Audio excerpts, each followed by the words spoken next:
Dursun emmisən sən? Yox abi benim oğluyum. Sən oğlusan? Hə, Dursun emmi hardadır? Dursun əmi yatıbdır. Ətə Dursun emmiyə bir ağac işindəyim, Kəvşənə gidəcəm. Sadım bana yardıma gələcək. Ne deyim? Ətə Sadım bana yardıma gələcək, Kəvşən ağaçların içində. Ha, dur bir söyle.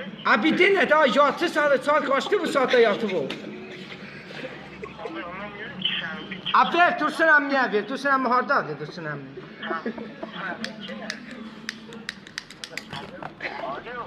Dursun emmi. Efendim? Bax sən mənə arayırsan deyəsən Sadığı göndərəcəm. 2 saatda ağaçların içinə bəhləyirəm, Sadıq gəlmir. Ne? Sadıq neredədir Dursun emmi? Ne?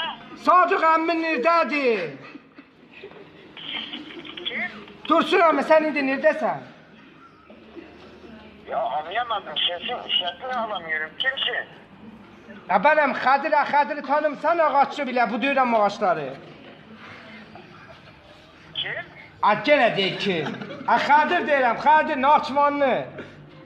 Ha? Belə ağaçların içindəyəm, Sadığı nə zaman göndərəsən? Neyini? Nəyini də, bəs sən hangi dildən konuşursan? Ay Dursun emmi. Kardeş yanlış Ay yox, sən Dursun deyilsən? Ha ben Dursun'um. Nasıl yanlış deyirsən? Neresi yanlışdır? Ma bax, indi dinlə məni, məni dinlə indi.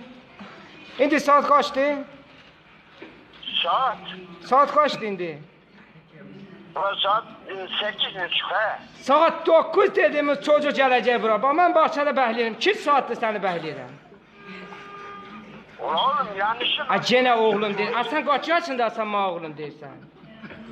Peki çocuk ne gelecek? Gələcək ma yardım edəcək Dursun emmi. Ne yardımı? Ben ağaç bu deyirəm. 2 saat məni anlamırsan? Oğlum git başka işin gücün yok mu? Gene Dursun emmi. Ay Dursun emmi. Ay Dursun emmi. Oğlum sen kimsin? Kapat.